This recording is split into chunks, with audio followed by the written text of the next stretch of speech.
Welcome to The Funnel. My name is John Shea, and I'm the president of Alignment Group. This is episode number 170, Hiring Salespeople, How to Prepare for the Interview. The agenda: we're going to talk about doing your homework, the interview checklist, questions and scoring, and of course, practice. But before we get started, I want to talk a little bit about the funnel. We publish the 6-step sales hiring process, and that was a series of podcasts. There were 7 in total, and we published them every other day. So that was quite a bit of podcasts published over a short period of time, but I felt like I wanted to get the series out and give you enough time to absorb what was in each podcast. Moving forward, we're going to publish our podcast twice a week, Mondays and Wednesdays. Occasionally, we'll publish on a Tuesday or Thursday. If you go to the website, the podcast page, we'll have the show notes there, as well as any links that we talk about in the podcast. Additionally, there's going to be a companion piece published on our blog page. Generally, that's going to happen the next day right after the podcast. So it's not going to be exactly about the podcast or word for word the podcast, but it's going to be in addition to whatever it is, whatever topic it is we're talking about. So you'll have a lot of information you can absorb on this specific podcast or these podcasts. And then finally, I want to talk a little bit about the timing. We're going to do about 15 to 20 minutes. Occasionally we'll go over, and the idea is to shorten it a little bit. I was doing like 30-minute podcasts in the past, and I felt like that might be a little long for my listeners, so I shortened it a little bit to give you good, powerful, action-packed information in a very short amount of time. So you have a lot of choices to listen to the podcast. Obviously, iTunes, Stitcher, and all that stuff, and we talk about that. You can also go to YouTube. We have it on a video there, and the video is on our website as well. So you have multiple ways you can consume this content. Of course, it's all mobile friendly, so if you're out and about or going for a run, you can listen to the podcast. So let's move on. If you have any questions or comments, feel free to reach out to me. So let's talk about doing your homework. This is near and dear to my heart. I experienced this firsthand with myself early in my management career, and I watched managers do it in different sales areas of the company that I worked for and other managers in other departments. And one of the things that used to kind of stick with me or kind of bother me a little bit is that managers weren't prepared to walk into the interview. So they go running down the hall or up the stairs, wherever HR was, into the office, grab whatever they could grab, and run into the interview out of breath, didn't have the proper paperwork, wasn't prepared to ask questions. So, and I was there. You'd open up the resume or the application, and you'd ask a couple of stupid questions just so you could sort of catch your breath and catch up. And I don't think that's a really good way to conduct an interview. Obviously, if you go back through the 6-step process, I really talk about the functionality of doing each of the steps and what's supposed to happen in those steps. This is really about the prep for the interview step. This is about getting prepared for what happens when you walk in the door to meet with that sales candidate. So we're going to talk about do your homework. And what I mean by that is understanding the candidate. Know the candidate. So let's start with the basics. You have a resume. You have an application.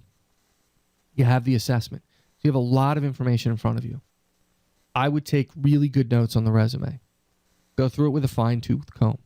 Write down or type out the questions you're going to ask about the resume, things on the resume, very specific items. And when I train people on this, I train them how to read the resume and how to ask the right questions on the resume. You want to make sure you frame your questions out properly. You want to know how you're going to ask that question and what your follow-up is going to be. And you want to anticipate a possible answer. Maybe an answer that maybe they're trying to get out of giving you an answer. So how are you going to combat that? How are you going to get an answer out of them? Additionally, I would do the research that everybody else does. You Google the person, just make sure this is the person I'm dealing with. Let me see what I can find out about. What's their Twitter page look like? What does their LinkedIn page look like? Does it match their resume? I don't know. I want to know that. So I'm going to do my homework on the candidate. I'm going to understand them inside and out. I'm going to read the resume, read the assessment, go online. The second thing I want to remind people is to know your company. If somebody asks you a specific question about your company, you should be able to answer it. If you ask them a question about your company, you should know if the answer is right or wrong. They should do their homework on you, right? They should go to your website. They should know who you are. They should know about your company. And you need to know about your company. So if it comes up in an interview and they ask you a question, you should be able to answer it. Now, the specifics of the 401k match, et cetera, I mean, that's for later when you hire them, but you know what I mean. If they ask you something like that and you're not 100% clear, it's okay. But you really should know how your company operates. You should know how your company works. You should know the mission, the goals, what you're trying to achieve as a company. And it should be something that's replicated throughout the company, not something you make up on the fly. The other thing I want to talk about is walking in their shoes. I think one of the easiest and best ways to learn how to do something and to learn about other people is to walk in their shoes for a day, or think about how they are feeling at that moment. They're walking in for this interview. They're excited about talking to you about a job opportunity. Some people are a little nervous, especially when you're hiring, people just out of college, or this is their first sales job. They're not really sure, what this is going to be like. It could be their very first interview. So they're going to be a little nervous.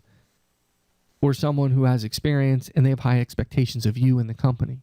So how are you going to present yourself? How are you going to present your company? How are you going to react walking in their shoes? Now, this doesn't take away from the process. This doesn't take away from how you conduct the interview, because you want to be pretty good at asking questions, pretty hard. You want to come at them hard because you want to see if they can handle what they're going to handle in the field, and you want them to answer the questions. But it's okay to walk in their shoes. So what does it say about you when you go running in the door and you don't have a pen? You have to stick your head out and ask your HR person for a pen. He comes running in with a pen. It's silliness. Well, just walk in their shoes. What are they thinking about at that moment? So a couple things that might help you. One is I always had a backup, right? After I made those kinds of mistakes that I just talked about, I realized that wasn't the way to go. And I learned and I walked myself through that and started figuring out how to get better at preparing for interviews. But I always had a backup. So I had HR have a clipboard with the resume, the job application. Now, we're not going to go through the job application, but it's good to have if anything comes up. So a pen and a pad of paper. So and a bottle of water. So I had everything I needed to walk in there. And they would have already offered, because they know to offer someone something to drink. If they want a water or some coffee or something like that, they can have that during the interview. So we've already offered that. So when I walked into HR, I had that. And I also had my stuff. Some of it was redundant, but it was okay to have good backup. Second pen, pad of paper. I know it seems silly, but it's important to know that you have that backup, and of course you show up on time and all of that. It's important to get everyone on the same page. So people need to know that you have someone coming in for an interview at the front desk, et cetera, that you're talking about the same things. You're having the same conversation. The last somebody wants to be doing is sitting in the lobby listening to negative gossip at the front desk. Or walking into HR and they're saying, oh, we didn't know you had a scheduled interview. John didn't tell us. Never good. So get everyone on the same page. Do your homework. So let's talk about the interview checklist. Okay, so I just talked about all those things you should have. Well, you should make yourself a checklist. Resume review, notes, assessment review, notes, documentation. Have I done the references? Do I have the response back from the references? I'm going to review the interview process. I'm going to make sure that I'm following the same process for all candidates for a number of reasons. It's appropriate and fair. And there's HR reasons for that. Okay, I'm not going to treat anybody any differently, regardless. They're all going to get the same from me, and that's important. It's important for you as a manager, and it's important for them, and it's important for your company. So it's not a bad idea to put together a little checklist for yourself to make sure that you remember that stuff. So when we do these podcasts, we have a checklist. We use Trello for our checklist, and our checklist lists everything we have to do to publish a podcast. And when you're done doing that, you check it off. And as it moves through the process, we move it through the little Trello cards through the process. The point is that we follow the same process over and over and over again to make sure that we hit all the marks for our podcasts. Are there mistakes? Sure, occasionally. But it makes life a lot easier when you put together a nice little interview checklist for everything you need to do. And maybe some 3x5 cards of your process. Things that are going to help you get better at the interview. You don't have to go in and wing it. Okay, so I want to stop here and tell you that we have, just for episode 170 listeners, just kidding, but we do have it in the show notes, and that's where you'll find it on our episodes, a 6-step sales hiring process infographic. This is a really good infographic. Talk about checklists, perfect place for it. Print it out, keep it on your laptop screen maybe, okay? So you can review the process before you walk into an interview. Great little tool to have. Just go on over to the website, lyman-group.com. Go to the Funnel Podcast. It's in the show notes there, and there's on the side bar you'll see it, an image. Just click on it. It's right there, ready for you. Okay, so let's talk about questions and scoring the candidate. Okay? This is important, really important, so pay attention. Just kidding. This is like school, right? So I want to talk about how you question people and the questions you ask. Oftentimes we exit an interview and we say, I should have asked that question, or I should have done this, or I should have done that. It's not a bad idea to keep a list of questions available right in front of you on the assessment, on specifics on the resume, on parts of, their history, and questions you're going to ask relating to sales and how you're going to ask those questions. How you frame the question is just as important as asking the question. I used to call it leading the witness. I still do. Call it leading when I work with clients, and we start role-playing questions. And I'm like, you're leading the witness. You're leading them to the answer you want to hear. And then they give you the answer, and you're all happy and excited and shaking your head. Don't lead the witness. If you frame the question properly, it's going to put them in a position where they need to answer it, and they don't know what to answer, so they better answer honestly. That's what we're looking for. And I want to know how well they score my interview. So I'm going to build a score sheet. And I'm going to say, this is what they get. This is the score. This is what I do with clients. I get them a scoring sheet, and we teach them how to do, we have a scoring sheet. We show them how to do it and how to manage it, and we do it through the whole process. But it's really great in an interview when you're interviewing. Let's say you're narrowed down to 5 candidates and you're doing 5 interviews. You can score them based on the interview, look at the final scores, and make a decision. It's really a good tool to have, and it keeps you on task as you're going through and you're scoring it out in the interview process. You have your questions in front of you, your questions on the resume, your questions on the assessment, your sample questions you're going to ask through the interview process, and you're just ticking them off one at a time so you don't forget anything. Of course, there's going to be times when you layer questions. They give you an answer and it's not good enough, and you're going to layer that question and ask to kind of take a deeper dive into that, and that's okay.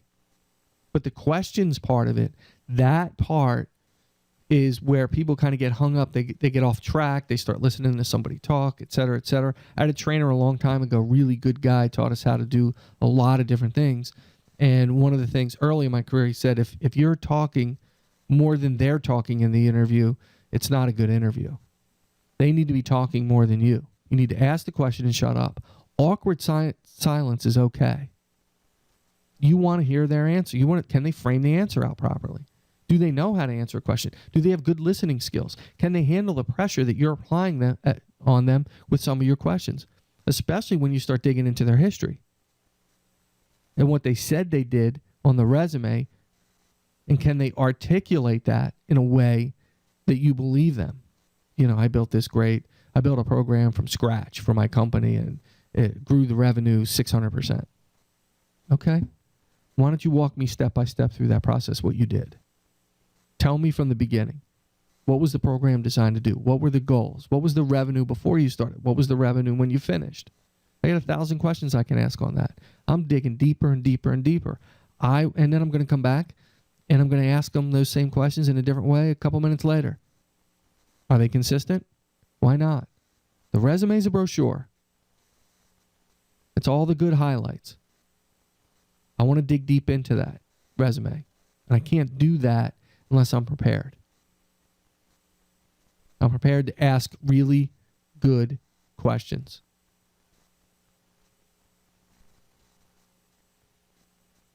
Okay, we're going to talk about practice. Practicing interviews is a really good idea. Thank you. It's a good idea because it works. Practice with colleagues, practice with team members. And I want to talk about that for a little bit. If you're new to interviewing and hiring people, or if you're experienced, it's good to role play. It's good to practice. Don't we role play sales calls? We're in the car, we're getting ready for a meeting, and we go over what we're going to talk about before the meeting. We review the slides. We have a conversation. What if they say this? What if they say that? We prepare for in-depth meetings all the time. And we have those role plays. Well, what if they say this? Then you answer it that way. Well, what happens if this? And if you practice enough and you role play enough, whatever curveball they throw at you in that meeting, you're ready to handle. You're prepared for. It's the same with interviews. Just think about what the process we went through. If you go back to the 6-step process, we're reducing your risk of making a mistake. So we're doing two things here. We're hiring high-quality salespeople to drive revenue and grow your company, and we're reducing the risk of making a mistake. It's easy to make a mistake in sales and hiring salespeople. Why? Because it's really hard to determine if they can do the job based on the resume, based on the application, and somebody in a dressed nicely, sitting in front of you, having a good conversation. That doesn't mean they can sell. I want the assessment to tell me that. I want to dig deep into the interview. How are they going to handle rejection? How are they going to handle the pressure? Et cetera, et cetera. So I want to know. So if I'm going through all of that to hire someone to drive my revenue and hire someone that's going to reduce my risk of making a mistake, I'm going to go through this process so I don't hire the wrong person and cost my company hundreds of thousands of dollars. Shouldn't I practice that interview process ahead of time with team members or managers? Get feedback, even family members. Get feedback. You're sitting in the car driving to the beach for the weekend. Sure your friends or significant others will like that. Practicing an interview, but it works. Then what you should do is after the interview, take some notes. Not notes on them. You've done the notes on them. You've scored them out. You've done everything you need to do. And while it's fresh in your mind, you've written all that stuff down. I'm talking about notes on your performance. How did I do? Did I show up on time? Was I prepared for the answers that I got? Did I have enough information to make a good decision? Did I layer my questions properly? Do I feel comfortable with the responses I got, or am I uncomfortable, like they didn't really answer me and I accepted it because I really didn't know how to dig deeper? It's okay. Be objective. Score yourself out. Determine where you need to work. And then go back after someone, let's say you hire somebody and they leave after 6 months. Go back and ask yourself, what happened here? Look at your notes. Learn from your mistakes. Learn from where you've done well, and then move on.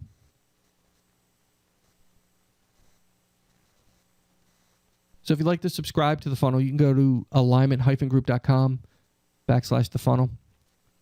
Obviously, you can find us on Stitcher, iTunes, Google Play, TuneIn Radio. We're pretty much everywhere. You can subscribe there.